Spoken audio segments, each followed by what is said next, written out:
जय हिंद, नमस्कार, राधे राधे। मैं अमर एक बार फिर से आप लोगों का स्वागत कर रहा हूं आपके अपने यूट्यूब चैनल अमर स्टडी मित्र में।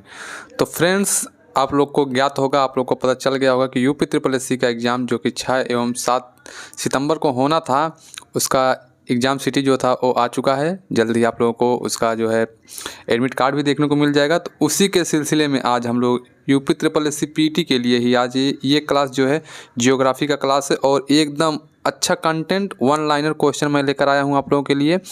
वन लाइनर के माध्यम से मैं 200 क्वेश्चन कराऊंगा। कितना क्वेश्चन? 200 क्वेश्चन कराऊंगा आप लोगों का। और इन्हीं 200 क्वेश्चन में से जियोग्राफी के 5 नंबर मैं आप लोगों को फंसा के दिखाऊंगा। ठीक है, 5 नंबर इसी से फंसेंगे। तो इन 200 क्वेश्चन के सीरीज को आप लोग देखिए और पूरा देखिए, शुरू से लास्ट तक इसको एंजॉय करिए, समझिए और अपनी तैयारी को बूस्ट कीजिए। ठीक है दोस्तों, आइए स्टार्ट करते हैं बिना देरी करते हुए। अगर आप लोग हमारे चैनल से नहीं जुड़े हैं तो हमारे चैनल को सब्सक्राइब कर लीजिएगा, शेयर कर दीजिएगा अपने दोस्तों के पास और लाइक जरूर कीजिएगा। ठीक है दोस्तों, आइए स्टार्ट करते हैं। क्वेश्चन वन लाइनर क्वेश्चन होगा, डिक्टो आंसर होगा। आप लोग इसको एकदम अच्छे से एंजॉय के साथ आप लोग देख सकते हैं। ठीक है, पहला क्वेश्चन आता है कि भारत का सबसे बड़ा राज्य क्षेत्रफल की दृष्टि से कौन सा है। यानी कि क्षेत्रफल की दृष्टि से भारत का सबसे बड़ा राज्य कौन सा है। तो राजस्थान जो है ये क्षेत्रफल की दृष्टि से सबसे बड़ा राज्य है। ठीक है, और दूसरा क्वेश्चन है भारत का सबसे छोटा राज्य क्षेत्रफल की दृष्टि से। तो गोवा जो है ये क्षेत्रफल की दृष्टि से भारत का सबसे छोटा राज्य है। ठीक है, ऐसे ही नॉर्मल क्वेश्चन पूछे जाते हैं पेट में। आप लोग पेट का एग्जाम दिए होंगे, 2022 में दिए होंगे, 23 में दिए होंगे, तो देखे होंगे। ठीक है, और काफ़ी उटपटांग क्वेश्चन भी देखने को मिलते हैं, तो उसको भी हम लोग समझेंगे, करेंगे। ठीक है, आइए देखते हैं, आगे चलते हैं। भारत का सबसे अधिक जनसंख्या वाला राज्य, यानी कि जनसंख्या की दृष्टि से सबसे बड़ा राज्य कौन सा है? उत्तर प्रदेश। ठीक है, क्षेत्रफल की दृष्टि से राजस्थान सबसे बड़ा, जनसंख्या की दृष्टि से उत्तर प्रदेश सबसे बड़ा। ठीक है, फिर अगला क्वेश्चन है भारत की सबसे बड़ी नदी कौन सी? सबसे बड़ी नदी कौन सी है? तो गंगा नदी भारत की सबसे लंबी नदी है। ठीक है, ये चीज़ समझ में आया? कौन सी नदी? तो गंगा नदी। आगे बढ़ते हैं, अगले क्वेश्चन की तरफ चलते हैं। अगला क्वेश्चन है कि गंगा नदी की लंबाई कितनी है। यानी कि अगर गंगा नदी है सबसे बड़ी नदी तो इसकी लंबाई कितनी है? तो इसकी लंबाई जो है 2525 किलोमीटर है। कितना है? 2525 किलोमीटर। ठीक है, इतनी चीज़ समझ में आई। नेक्स्ट क्वेश्चन है गंगा की सबसे बड़ी सहायक नदी कौन सी है। तो गंगा की सबसे बड़ी सहायक नदी जो है ये घाघरा नहीं होगा। ठीक है, ये यहाँ गलत दिया है। यमुना जो है ये गंगा की सबसे बड़ी सहायक नदी है। यमुना कहाँ से निकलती है? यमुनोत्री ग्लेशियर से। ठीक है, आगे क्वेश्चन है, एक एक पॉइंट का क्वेश्चन है। ठीक है, ऐसा मत सोचिएगा कि डायरेक्ट मैं क्वेश्चन आंसर करा रहा हूँ, क्वेश्चन को अच्छे से नहीं समझा पा रहा हूँ। तो आगे एक एक चीज़ का, जो चीज़ आपको क्वेश्चन बन रहा होगा दिमाग में ना, वो हर एक क्वेश्चन दिया गया है। जैसे मैं यहाँ पर बताया कि भारत की सबसे लंबी नदी है, सबसे बड़ी नदी कौन सी? गंगा है। तो गंगा की लंबाई कितनी है ये आपके दिमाग में आया होगा। तो गंगा की लंबाई 2525 किलोमीटर है।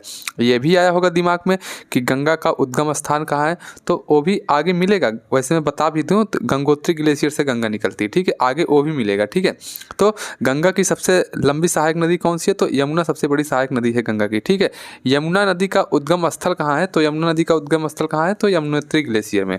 कहाँ पर? यमुनोत्री ग्लेशियर में। आगे बढ़ते हैं, आगे है ब्रह्मपुत्र नदी भारत के किस राज्य में प्रवेश करती है?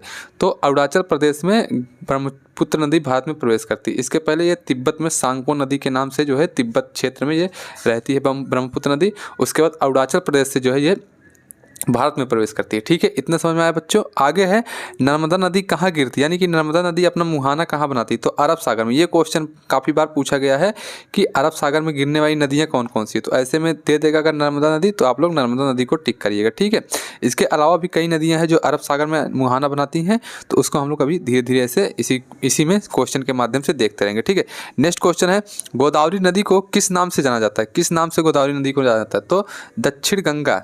किस नाम से? दक्षिण गंगा। ठीक है, नेक्स्ट क्वेश्चन है कृष्णा नदी का उद्गम कहाँ है? तो कृष्णा नदी का उद्गम कहाँ पर है? महाबलेश्वर। ठीक है, महाबलेश्वर में।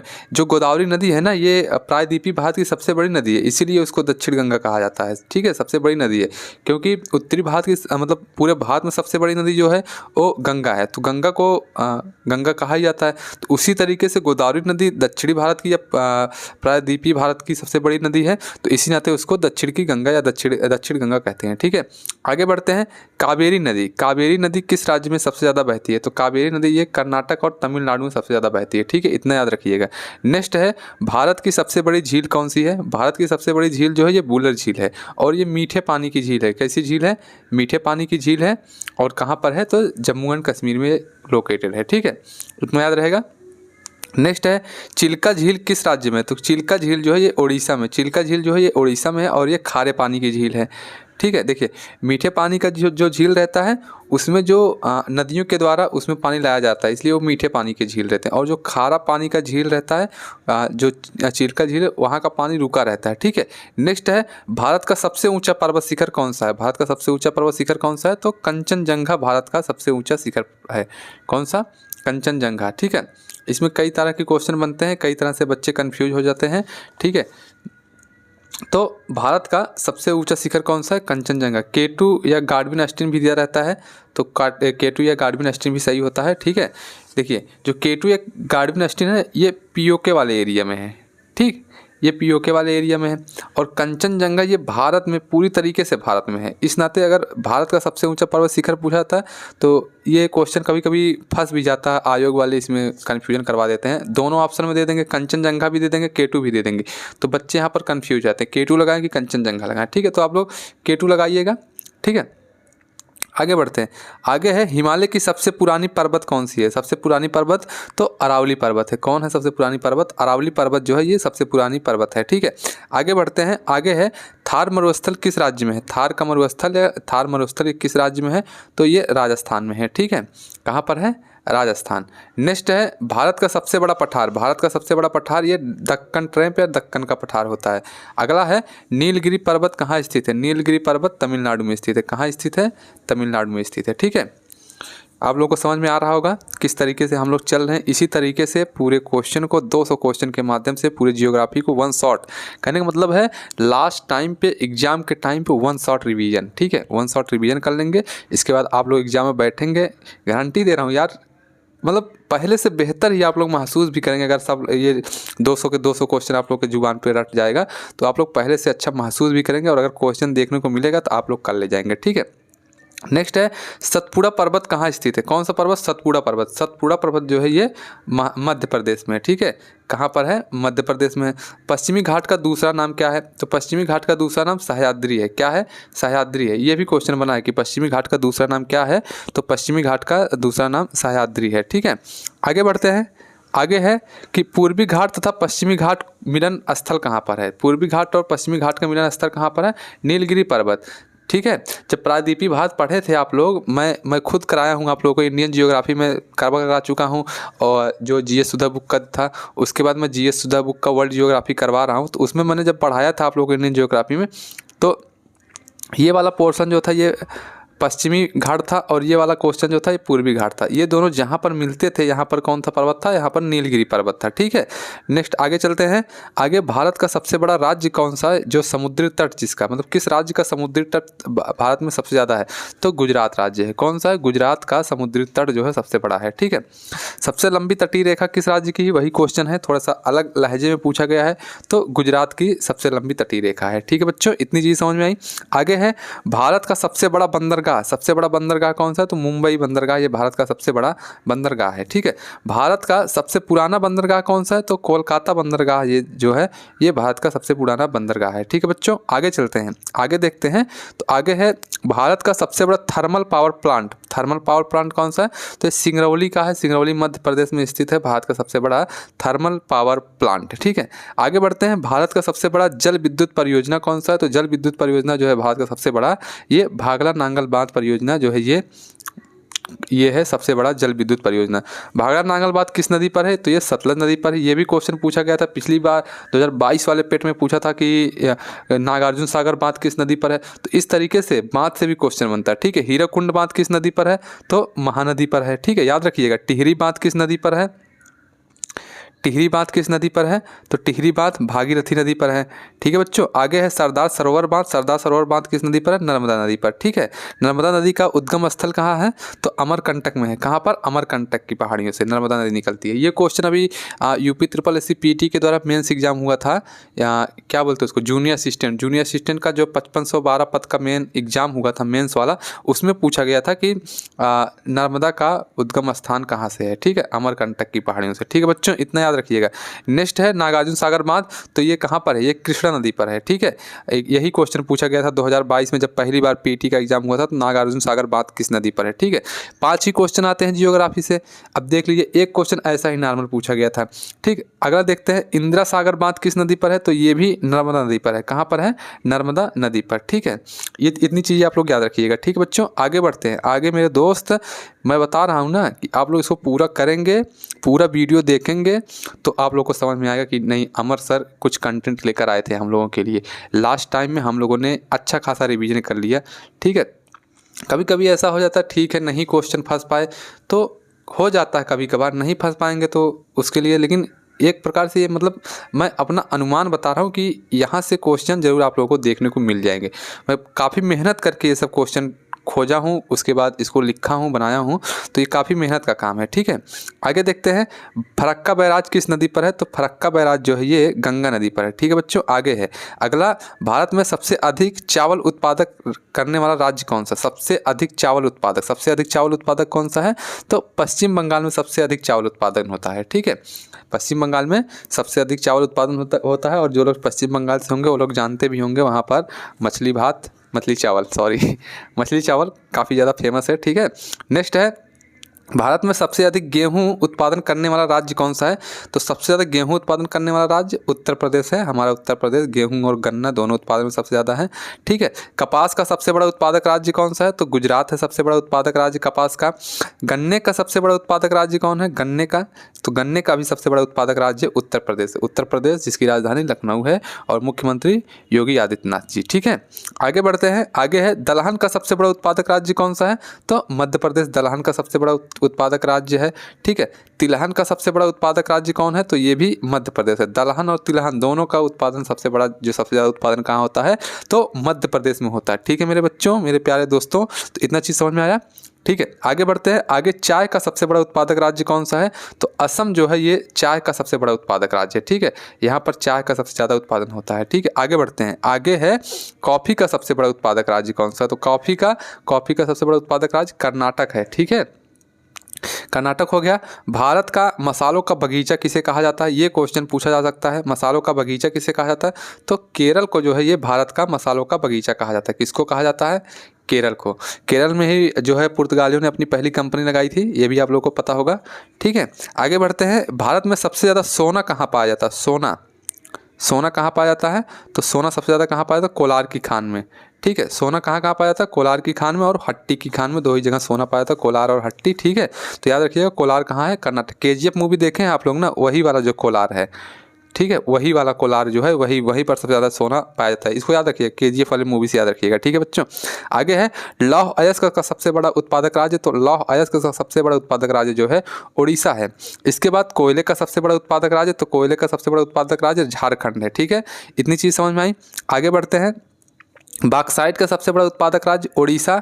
उसके बाद है मैग्नीज का सबसे बड़ा उत्पादक राज्य मध्य प्रदेश। मैग्नीज का सबसे बड़ा उत्पादक राज्य कौन सा है, मध्य प्रदेश है। भारत का सबसे बड़ा तेल क्षेत्र कौन सा है, तो बॉम्बे हाई जो है ये सबसे बड़ा तेल क्षेत्र है, ठीक है। और नेक्स्ट है भारत का सबसे बड़ा प्राकृतिक बंदरगाह कौन सा है, तो ये भी मुंबई का बंदरगाह है एक, जो सबसे बड़ा प्राकृतिक बंदरगाह है भारत का, ठीक है बच्चों। इतनी चीज़ समझ में आ गई होंगी। आगे बढ़ते हैं, आगे है कि भारत का सबसे बड़ा कृत्रिम बंदरगाह कौन सा है, तो कृत्रिम बंदरगाह सबसे बड़ा चेन्नई बंदरगाह है, ठीक है। कांडला बंदरगाह किस राज्य में है, तो गुजरात में है कांडला बंदरगाह। कांडला बंदरगाह कहाँ है, गुजरात में है, कांडला बंदरगाह गुजरात में, ठीक है। याद रखिए कांडला इंपॉर्टेंट है, ठीक है। पारादीप बंदरगाह ये उड़ीसा में है, याद रखिएगा पारादीप बंदरगाह उड़ीसा में है। एनरॉन पावर प्रोजेक्ट कहाँ स्थित है, ये दाभोल महाराष्ट्र में स्थित है। कौन सा, एनरॉन पावर प्रोजेक्ट कहाँ स्थित है, ये दाभोल महाराष्ट्र में। कौन सी झील खारे पानी की झील है, खारे पानी की झील मैंने अभी ऊपर बताया भी था, तो चिल्का जो था ये खारे पानी की झील थी, ठीक है। कहाँ पर है चिल्का है, ठीक है। तो भारत का सबसे बड़ा द्वीप कौन सा है, तो भारत का सबसे बड़ा द्वीप जो है ये माजुली द्वीप है, जो असम नदी द्वीप है, मतलब ये नदी द्वीप है एक प्रकार का माजुली द्वीप, ठीक है। ब्रह्मपुत्र नदी पर बनता है माजुली द्वीप, ठीक है। अंडमान निकोबार द्वीप समूह किस सागर में स्थित है, तो ये बंगाल की खाड़ी में स्थित है, अंडमान निकोबार द्वीप समूह। लक्षद्वीप किस सागर में है, तो लक्षद्वीप जो है ये अरब सागर में है, ठीक है। भारत का सबसे बड़ा राज्य जो तटीय नहीं है, ऐसा कौन सा राज्य है जो तटीय नहीं और सबसे बड़ा राज्य है, तो मध्य प्रदेश है। लेकिन इस तरह का क्वेश्चन जब पूछेगा तो आपको ऑप्शन देगा, तो ऑप्शन के अकॉर्डिंग आप लोगों को चलना। अब बाई चांस ऑप्शन में मध्य प्रदेश ना देकर कोई और राज्य दे दिया और 3 ऐसे राज्य दे दिए जो तटीय राज्य हैं, तो उसको ऑप्शन के जरिए आप लोगों को करना पड़ेगा। ठीक है, वैसे जो सबसे बड़ा राज्य है जो तटीय नहीं है तो मध्य प्रदेश ही है। ठीक है, आगे बढ़ते हैं। डेल्टा किसे कहते हैं? तो डेल्टा ये लोग जियोग्राफी में हम लोगों ने पढ़ा भी था कि नदी द्वारा बनाया गया त्रिकोणीय क्षेत्र जो होता है उसी को डेल्टा कहते हैं। जो इस तरीके से जैसे नदियों के पानी के द्वारा जो बीच में स्थल खंड बच जाता है उसी को डेल्टा कहते हैं, और ये जाकर अपना मुहाना बना लेते हैं समुद्र में। ठीक है, उसको डेल्टा कहते हैं। ठीक, सुंदरवन डेल्टा ये बहुत इंपॉर्टेंट है, सुंदरवन। ठीक है, एग्जाम दिए होंगे काफ़ी एग्जाम, तो उसमें देखे होंगे कि सुंदरवन इंपॉर्टेंट है। तो सुंदरवन डेल्टा किन नदियों द्वारा बनाया गया है? तो ये गंगा और ब्रह्मपुत्र नदी के द्वारा, गंगा और ब्रह्मपुत्र नदी के द्वारा बनाया गया है। ब्लैक सॉइल या काली मिट्टी किस फसल के लिए उपयुक्त है? तो कपास के लिए काफ़ी ज़्यादा उपयुक्त है काली मिट्टी। रेगुर मिट्टी का दूसरा नाम क्या है? काली मिट्टी। काली मिट्टी को ही रेगुर मिट्टी भी कहते हैं, इसको भी याद रखिएगा।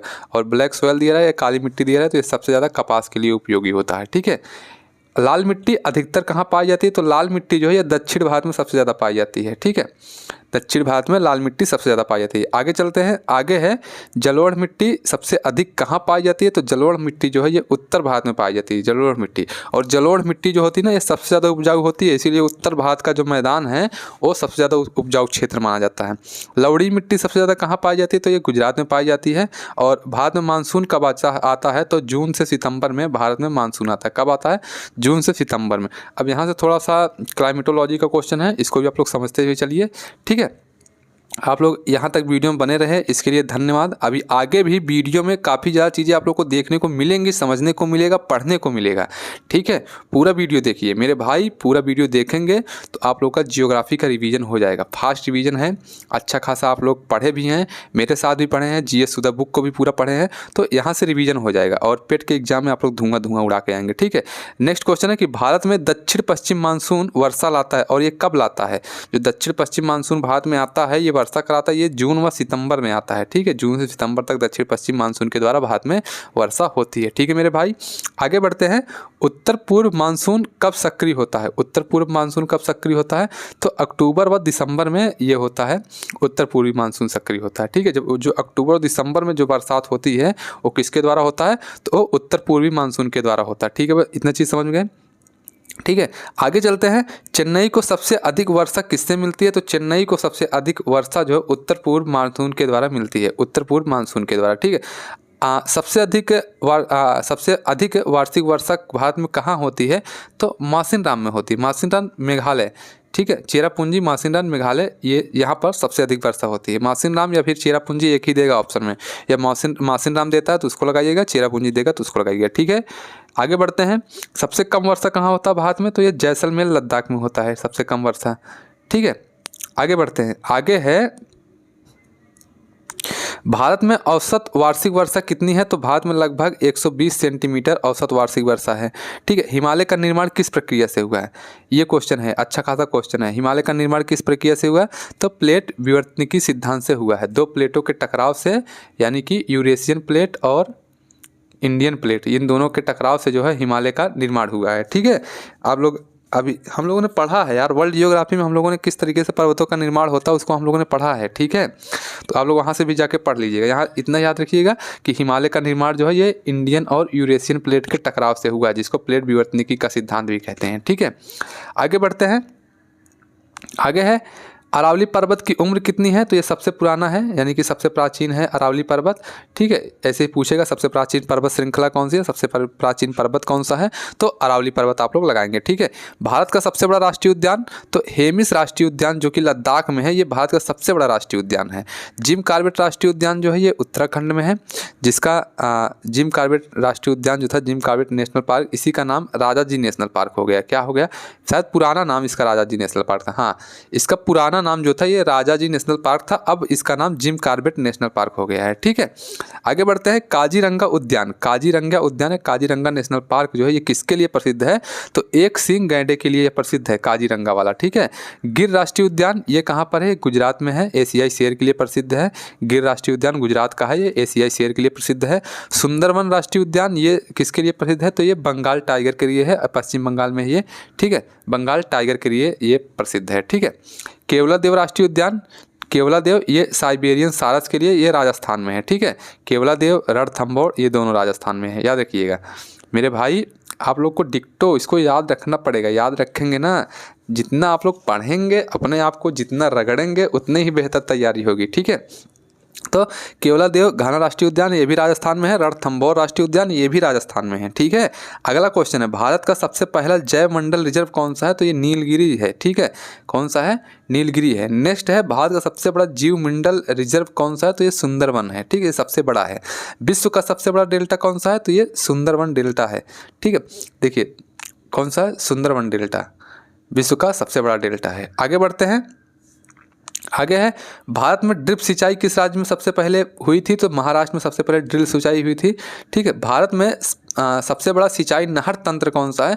तो इंदिरा नहर जो है ये भारत में सबसे बड़ा नहर है सिंचाई के लिए। ठीक है, नेक्स्ट है, इंदिरा नहर किस नदी से जुड़ा है? तो ये सतलज और ब्यास नदी से जुड़ा है इंदिरा नहर। ठीक है, किससे जुड़ा है? सतलज और ब्यास नदी से जुड़ा है, और यह भारत में सिंचाई नहर तंत्र के लिए सबसे बड़ा माना जाता है इंदिरा नहर, इंदिरा गांधी नहर। ठीक है, ये उत्तर प्रदेश में इसे देखने को मिलता है, काफ़ी भागे उत्तर प्रदेश में ही है इसकी। ठीक है, पश्चिमी यूपी में।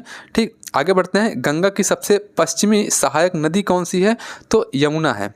यमुना जो है ये सबसे बड़ी सहायक नदी है गंगा की। ठीक है, भारत का सबसे लंबा पुल कौन सा है? तो महात्मा गांधी सेतु जो है ये बिहार में है, ये सबसे लंबा पुल जो है भारत का है। ठीक है, आगे बढ़ते हैं, बोगीबील पुल किस राज्य में है? तो ये असम में है। सबसे लंबी सड़क कौन सी है? तो ग्रैंड ट्रंक रोड, जिसको जीटी रोड बोलते हैं। ठीक है, जीटी रोड, इसको ग्रैंड टैंक, ठीक है, जीटी रोड या ग्रैंड टैंक, ये भारत की सबसे लंबी सड़क है। ठीक है, और इसी को NH44 भी कहा जाता है, इसी को ही कहा जाता है। ठीक है, NH44, ठीक है, नेशनल हाईवे 44, ठीक है, राष्ट्रीय राजमार्ग 44 भी इसी को कहते हैं, ग्रैंड टैंक रोड को। और ये कहाँ से कहाँ तक है? तो ये श्रीनगर से कन्याकुमारी तक है। ठीक है, कहाँ तक है? श्रीनगर से कन्याकुमारी तक है। ये भारत की सबसे लंबी सड़क यही है।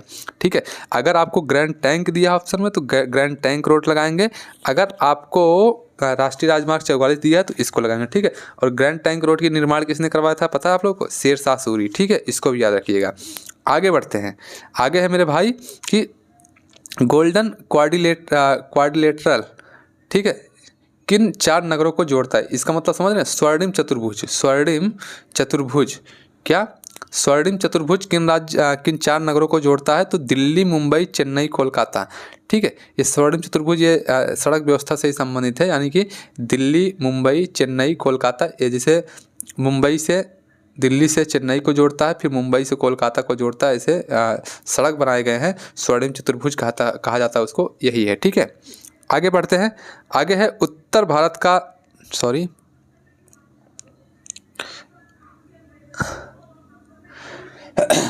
आगे है उत्तर भारत का सबसे बड़ा बंदरगाह कौन सा है? तो कोलकाता बंदरगाह है सबसे बड़ा। ठीक है, भारत की सबसे बड़ी मेट्रो लाइन नेटवर्क किस शहर में है? तो दिल्ली की जो मेट्रो लाइन नेटवर्क है वो सबसे बड़ी है। ठीक है, भारत का पहला मेट्रो शहर कौन सा है? तो भारत का पहला मेट्रो शहर कोलकाता है। कोलकाता में ही सबसे पहले मेट्रो की स्टार्ट हुई थी। अगर आप लोग पढ़े होंगे तो जो क्या है ये 17 जोन है रेलवे के, तो उसमें से एक इसका भी है, कोलकाता मेट्रो भी एक जोन के अंतर्गत आता है। ठीक है, आगे बढ़ते हैं, आगे है कि भारत का सबसे बड़ा हवाई अड्डा कौन सा है? तो इंदिरा गांधी अंतर्राष्ट्रीय हवाई अड्डा, जो कि दिल्ली में है। कहाँ पर है? दिल्ली में है, ये सबसे बड़ा अंतर्राष्ट्रीय हवाई अड्डा है। ठीक है, भारत का सबसे पुराना हवाई अड्डा कौन सा है? तो जुहू, जो मुंबई में है, ये सबसे पुराना हवाई अड्डा है। भारत में पेट्रोलियम का सबसे बड़ा उत्पादक राज्य कौन सा है? तो असम जो है ये पेट्रोलियम का सबसे बड़ा उत्पादक राज्य है। ठीक है, क्वेश्चन इधर मिक्सअप हो गया है तो कोई बात नहीं है, आप लोग पूरा वीडियो देखेंगे, समझेंगे, समझ में आएगा। ठीक है, आगे बढ़ते हैं, प्राकृतिक गैस का सबसे बड़ा उत्पादक राज्य कौन सा है? तो महाराष्ट्र जो है प्राकृतिक गैस का सबसे बड़ा उत्पादक है, बॉम्बे हाई जो बताया था पहले। फिर सबसे अधिक चूना पत्थर किस राज्य में पाया जाता है? तो राजस्थान में सबसे अधिक चूना पत्थर पाया जाता है। ठीक है बच्चों, इतनी चीज़ समझ में आई। अगर आप लोग को मेहनत अच्छा लग रहा है, चीज़ें अच्छी लग रही है, कंटेंट अच्छा लग रहा है, तो वीडियो को लाइक कर दीजिएगा। ठीक है, और कोई भी चीज़ हो, कोई दिक्कत हो, कोई सजेशन हो तो कमेंट बॉक्स आप लोगों के लिए हमेशा खुला रहता है। आप लोग कमेंट बॉक्स में जो भी सजेशन देना रहे, आप लोग भर के सजेशन दीजिए। मैं आप लोगों के माध्यम से ही मैं अपने वीडियो को बेहतर बनाने की कोशिश करता हूँ। आप लोग जितना कहते हैं उससे कहीं ज़्यादा करने की मैं कोशिश करता हूँ। ठीक है, तो आप लोग, आपकी जो भी राय रहे वीडियो से रिलेटेड या फिर कोई भी राय रहे, अगर आपको वीडियो अच्छा लग रहा तो अच्छा कमेंट, अच्छा नहीं लग रहा तो बुरा कमेंट, जो भी आप लोगों को लगे तो आप लोग कर सकते हैं, ठीक है। इसके लिए आप लोग स्वतंत्र हैं, ठीक है मेरे भाई। आगे बढ़ते हैं, लेकिन मेहनत को ध्यान में देते हुए कमेंट करिएगा, ठीक है। आगे बढ़ते हैं। अगला है कि भारत में हीरे की खान कहाँ पाई जाती है। हीरे की खान कहाँ पाई जाती है? तो पन्ना जो है ये हीरे की खान है भारत में, जो कि मध्य प्रदेश में है, ठीक है। भारत में पहली तेल रिफाइनरी कहाँ स्थापित हुई थी? तो डिगबोई में, असम डिगबोई, यहाँ पर जो थी पहली तेल रिफाइनरी स्थापित हुई थी, ठीक है। नेक्स्ट है, भारत में रेलवे की शुरुआत कब हुई थी? तो 1853 में हुई थी भारत में रेलवे की शुरुआत। आप लोग बताएंगे रेलवे की शुरुआत किसने किया था, ठीक है। ठीक, किसने किया था रेलवे की शुरुआत? भारत में पहली रेलगाड़ी कहाँ से कहाँ चली थी? तो मुंबई से ठाणे, ठीक है। ये डलहौजी के कार्यकाल में स्टार्ट हुआ था। जाने दीजिए, आप लोग कमेंट नहीं करते हैं, मैं ही बता दे रहा हूँ, ठीक है। रेलवे लाइन डलहौजी, ठीक है। भारत में पहली रेलगाड़ी से इसको रेलवे का जनक भी कहा जाता है डलहौजी को, ठीक है। भारत में पहली रेलगाड़ी कहाँ से कहाँ चली थी? तो मुंबई से ठाणे तक चली थी, ठीक।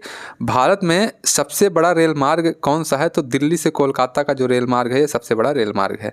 भारतीय रेल का मुख्यालय कहाँ है? तो नई दिल्ली में भारतीय रेल का मुख्यालय है। नेक्स्ट है, भारत का सबसे बड़ा हवाई अड्डा कौन सा? तो इंदिरा गांधी। ये क्वेश्चन लग रहा है रिपीट हो गया, ठीक है, कोई बात नहीं, ये भी क्वेश्चन रिपीट हो गया है। भारत का पहला हवाई अड्डा जुहू मुंबई, ठीक है, कोई दिक्कत नहीं है। अंतर्राष्ट्रीय हवाई अड्डों की संख्या कितनी है भारत में? तो 34 अंतर्राष्ट्रीय हवाई अड्डे हैं। कितनी है? तो 34 अंतर्राष्ट्रीय हवाई अड्डे हैं, ठीक है। भारत का सबसे बड़ा राष्ट्रीय राजमार्ग कौन सा है? तो NH-44 जो है भारत का सबसे बड़ा राष्ट्रीय मार्ग है, श्रीनगर से कन्याकुमारी तक, ठीक है। और एक चीज़, भारत में कितने हाई कोर्ट हैं, ठीक है, इसको भी याद रखिएगा। इस समय 25 हाई कोर्ट हैं, ठीक है। कितने हाई कोर्ट हैं? 25 हाई कोर्ट हैं, ठीक। भारत का सबसे छोटा राष्ट्रीय राजमार्ग कौन सा? तो NH-47A जो है सबसे छोटा है, ठीक है। सबसे अधिक राष्ट्रीय राजमार्ग किस राज्य में? तो उत्तर प्रदेश में सबसे ज़्यादा है, हमारा उत्तर प्रदेश, ठीक है। आप लोग कमेंट कीजिएगा, आप लोग उत्तर प्रदेश के किस किस जिले से ये वीडियो देख रहे हैं, ठीक है। आप लोग कमेंट बॉक्स में बताइएगा, इसको भी बताइएगा। भारत का सबसे लंबा पुल कौन सा? तो भूपेन हजारिका सेतु जो है ये असम का है, ये सबसे बड़ा पुल है, ठीक है। कोलकाता बंदरगाह किस नदी पर स्थित है? तो हुगली नदी पर है कोलकाता बंदरगाह।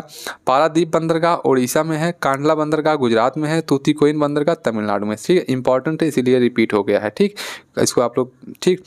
भारत का सबसे बड़ा अंतर्देशीय जलमार्ग कौन सा? तो गंगा भागीरथी हुगली, ये जो है सबसे बड़ा जलमार्ग है, ठीक है, गंगा नदी से हुगली तक, ठीक है, ऐसे है। सागरमाला परियोजना किससे संबंधित है? तो बंदरगाह विकास से है सागरमाला परियोजना। भारत का पहला मेट्रो रेल कहाँ शुरू किया गया था? तो कोलकाता में शुरू किया गया था, ठीक है। कोलकाता में पहला मेट्रो रेल, सबसे बड़ा मेट्रो जो जाल कहते हैं उसको, वो कहाँ का है? दिल्ली का है, ठीक है। नेक्स्ट है, दिल्ली मेट्रो की शुरुआत कब हुई थी? तो 2002 में ही दिल्ली मेट्रो की शुरुआत हुई थी, ठीक। आगे बढ़ते हैं। भारत का सबसे बड़ा वन्य जीव अभ्यारण्य कौन सा है? तो रणथंभौर जो है ये राजस्थान में, तो ये सबसे बड़ा वन्य जीव अभ्यारण्य है, ठीक है। जिम कॉर्बेट राष्ट्रीय उद्यान उत्तराखंड में है, ठीक। आगे बढ़ते हैं। काजीरंगा राष्ट्रीय उद्यान, काजीरंगा राष्ट्रीय उद्यान गैंडा के लिए प्रसिद्ध है। गिर राष्ट्रीय उद्यान एशियाई शेर के लिए प्रसिद्ध है। सुंदरवन राष्ट्रीय उद्यान पश्चिम बंगाल में है। नंदा देवी बायोस्फीयर ये उत्तराखंड में, नंदा देवी फूलों की, और उत्तराखंड को फूलों की घाटी भी कहते हैं, ठीक है। ये भी क्वेश्चन बन सकता है कि फूलों की घाटी किसको कहते हैं? तो उत्तराखंड को फूलों की घाटी कहते हैं, ठीक है मेरे भाई। आगे बढ़ते हैं। भारत का सबसे बड़ा राज्य क्षेत्रफल में, भारत का सबसे बड़ा राज्य वन क्षेत्रफल में, वन क्षेत्रफल में तो कौन सा है? तो मध्य प्रदेश में सबसे ज़्यादा वन पाए जाते हैं। सबसे अधिक वनों वाला राज्य कौन सा है? तो मध्य प्रदेश है, ठीक है। सबसे कम वनों वाला राज्य कौन सा है? तो हरियाणा है। भारत में सबसे अधिक वर्षा कहाँ होती है? तो मासिनराम, ठीक है। भारत का सबसे शुष्क स्थान कौन सा है? तो जैसलमेर राजस्थान, ठीक है। वैसे यहाँ लेह रहना चाहिए था, आप लोग इसको क्लियर करके बताइएगा, लेह होना चाहिए कि जैसलमेर राजस्थान सबसे शुष्क, ठीक है। मानसून कब आता है? जून से सितंबर में आता है। भारत में औसत वर्षा 110 सेंटीमीटर। एल नीनो प्रभाव किससे संबंधित? एल नीनो, ठीक है, ये भी मानसून से संबंधित है, इसको याद रखिए। एल नीनो क्या है? मानसून से संबंधित एक प्रभाव है, ठीक है। भारत में सबसे ठंडा स्थान कौन सा है? तो द्रास है, ये जम्मू कश्मीर में है। भारत का सबसे गर्म स्थान जो ये फालोदी है, ये राजस्थान का है। भारत का सबसे ऊंचा जलप्रपात कौन सा है? तो जोग जलप्रपात है, कर्नाटक में है। दुग्ध गंगा झरना कहाँ है, ये कर्नाटक में है। दूध सागर जलप्रपात कहाँ है, ये गोवा में है। ठीक है, दूध सागर गोवा में है और दुग्ध गंगा झरना कहाँ है, ये कर्नाटक में है। ठीक है बच्चों, इतनी चीज़ आई समझ में। भारत का सबसे लंबा समुद्र तट कौन सा है, तो मरीन बीच जो है ये चेन्नई का सबसे लंबा है। मरीन बीच नहीं बीच। भारत का सबसे बड़ा द्वीप जो है माजुली द्वीप असम में है। और लक्षद्वीप किस प्रकार का है, तो प्रवाल द्वीप है। लक्षद्वीप किस प्रकार का द्वीप है, तो प्रवाल द्वीप है लक्षद्वीप, इसको भी याद रखिएगा। नेक्स्ट चलते हैं, तो अंडमान निकोबार द्वीप समूह समुद्र किस में स्थित है, तो ये बंगाल की खाड़ी में, अंडमान निकोबार। ठीक है, भारत का सबसे उत्तरी बिंदु कहाँ है, तो इंदिरा काल सबसे उत्तरी बिंदु है। और भारत सबसे दक्षिणतम बिंदु कौन है, तो इंदिरा पॉइंट सबसे दक्षिणतम बिंदु। ठीक है, सबसे उत्तरी और सबसे दक्षिणी बिंदु की बात करें इस तरीके से हमारा भारत है, तो सबसे उत्तरी बिंदु जो है इंदिरा काल हो गया, ये जम्मू कश्मीर में है। और सबसे दक्षिणी बिंदु जो है इंदिरा पॉइंट हो गया, ये अंडमान निकोबार में है, यहाँ पर है। ठीक है, और अगर इसी को कैमोरिन भी कहा जाता, इंदिरा पॉइंट को ही पार्सन बिंदु भी कहा जाता है। ठीक है, इधर है हमारा जो है गुजरात में है, गुहार मोता है सबसे पश्चिमी बिंदु। और किबिथु जो है सबसे पूर्वी बिंदु है, ये कहाँ पर है, ये अरुणाचल प्रदेश में है। ठीक है, इतनी चीज़ समझ में आ गई, चारों चीज़ें समझ में आ गई कि भारत की सीमा कहाँ कहाँ तक है। ठीक है, इसको याद रखिएगा आप लोग। आगे बढ़ते हैं, तो कर्क रेखा जो है, कर्क रेखा भारत के कितने राज्यों से गुजरती है, तो 8 राज्यों से भारत के कर्क रेखा गुजरती है। आप लोगों को याद होगा, एक ट्रिक भी होती है, मित्र पर गमछा झार। ठीक है, मित्र पर गमछा झार, तो इससे आप लोग याद कर लीजिएगा। मिजोरम, त्रिपुरा, पश्चिम बंगाल, राजस्थान, मित्र पर गमछा गुजरात, म से मध्य प्रदेश और झा से झारखंड। ठीक है, इसको याद कर लीजिएगा। इस तरीके से आप लोग जो है 8 राज्यों से होकर जाता है जो हमारा कर्क रेखा है। ठीक है, और इतनी चीज़ें हो गए, बस आज इतना ही। इतने में से मेरे हिसाब से आप लोगों का 5 नंबर तैयार हो जाएगा। ठीक है, और अगर देखेंगे और कंटेंट मिलता है तो एक वीडियो और लेकर आएंगे जियोग्राफी से। नहीं तो अभी तो आप लोग को बहुत चीज़ें पढ़नी है, तो रिवीजन कराऊंगा, हिस्ट्री का भी कराऊंगा।